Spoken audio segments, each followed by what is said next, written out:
So much media, so little time. Who keeps track of it all? That would be me.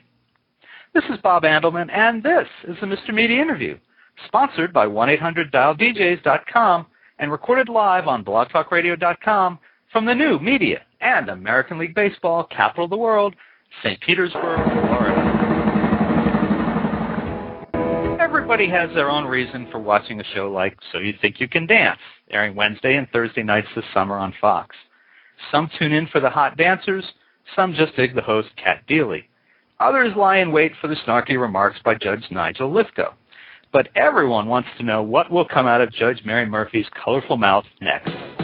You have 2 tickets, the 2 of you, on the hot tamale train. That's right.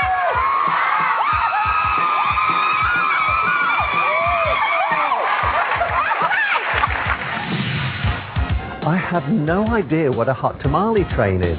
I know it's good, but aside from that, I have no idea what it means. And I don't think I'd even want to get on it. I certainly wouldn't if Mary was screaming on it all the way. When Mary screams, she can scream louder than a small jet engine. So it must be good. I don't know quite what it is, but I think you're going to have to go to Mary herself to actually define it.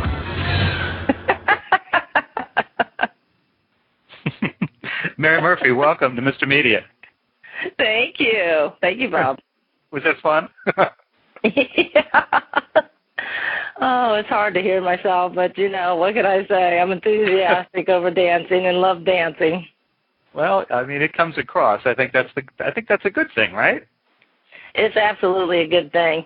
There's nothing wrong with having enthusiasm in your life and enthusiasm for what you love, and I certainly love watching dancing, and I know how very difficult it is what those dancers do, and if giving them all my energy gets them revved up, and I know that it certainly does, then, you know, I'm more than happy to do it, and I actually can't control myself when I see fabulous dancing like that.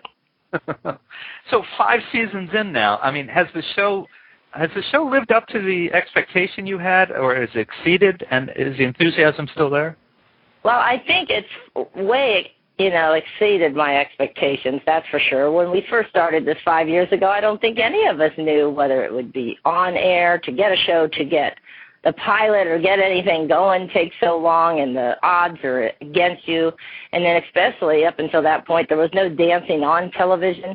So, yeah, I thought, well, doing other dance styles. These kids are going to do it in what period of time? We're used to, as dancers, practicing something for 6 months and then performing. When they told me that they were only going to get 5.5 hours and then do another dance style, it's not even what they do, I thought, wow, what a train wreck this is going to be.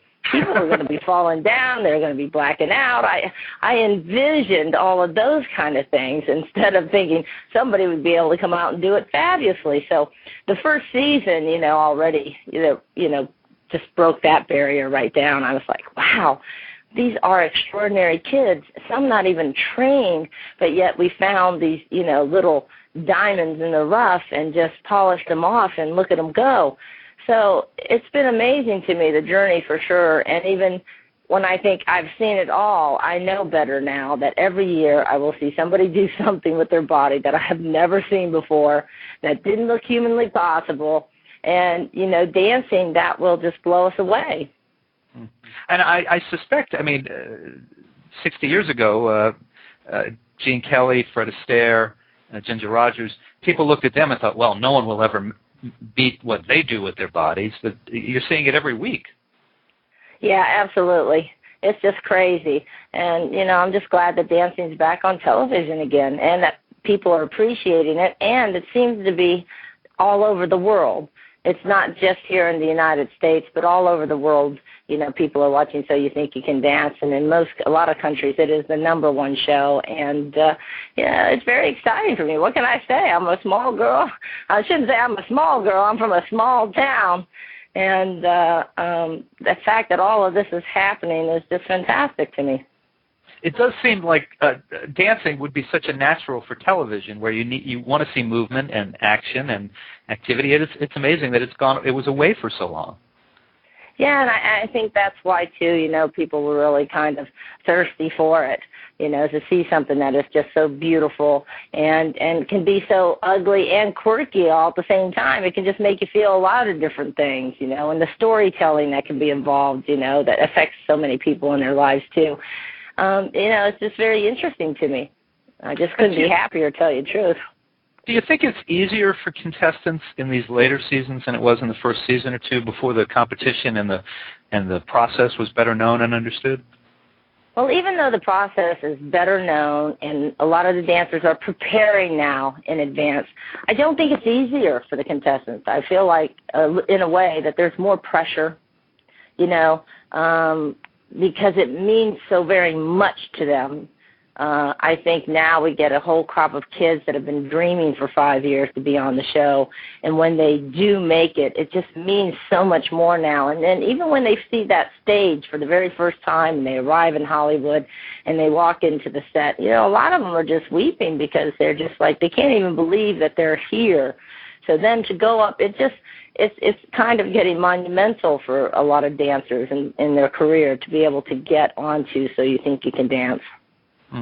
And what kind of dancers seem to adapt best to the show's format and the speed, and which don't?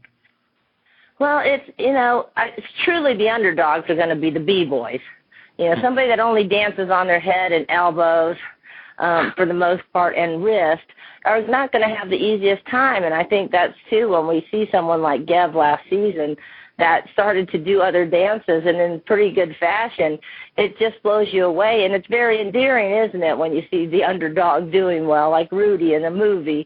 It's just, you're rooting for them because you know how tough it is, and it's as tough for the person that comes out of the American Ballet Theater Company in New York as it is for someone that has never had that much training. But it's certainly more difficult for a B-boy, absolutely.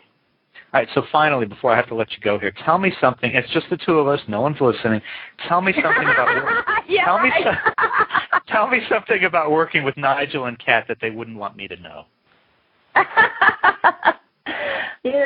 I go into the set. I don't really see them too much off of the set. But I don't think there's anything that, that the public doesn't know, except for I do know that Nigel is one of the hardest working men in television. I mean, come on, all these years he was doing American Idol and So You Think You Can Dance at the same time, an executive producer at both of those, and judge on the one. I mean, it's interesting, and he edits, too. There isn't anything that he's not involved in on So You Think You Can Dance. I mean, he is just working, and I have to say that it was just really impressive to see and impressive to watch him edit, because watching him edit is like watching another type of choreography happen. All right, we'll let it go with that. I thought you might tell me, he's got this horrible flatulence problem or something, but okay. Folks, you can catch Judge Mary Murphy on the hit reality show So You Think You Can Dance every Wednesday and Thursday this summer on Fox. You can also learn more about the dancers and judges at www.fox.com/dance or on MySpace and Facebook. And Mary, thanks so much for coming on Mr. Media today. I enjoyed it a lot. Thank you so much. All right, take care. Bye-bye. And, of course, for more reality show interviews, please check out MrMedia.com. You can see our interviews with eliminated chefs from Hell's Kitchen and also Back to America's Top Jobs. And please think about writing an online review of Mr. Media, casting a vote for Mr. Media, or marking Mr. Media as one of your favorites, whether you listen on Blog Talk Radio, Pointer Online, MySpace, Facebook, NetVibes, Multiply, Zanga, Friendster, Orkut, Bebo, Tagged, Google, Yahoo, Podcast Pickle, Vox, Folio, Mediafly, Podfeed.net, Blueberry, Zencast, or Odeo. Subscribe to Mr. Media in iTunes and you'll never miss a show. Just search Mr. Media Interviews within the podcast section of iTunes and click the free subscribe button. It's that easy. You can also listen with a piece of string and a tin can in many locations. If you've got an idea for a guest, email me directly at bob@andelman.com. It's ANDELMAN. You can also follow me on Facebook or on Twitter, www.twitter.com/Andelman. Thanks for joining us today. I really appreciate you sharing a piece of your day with Mr. Media.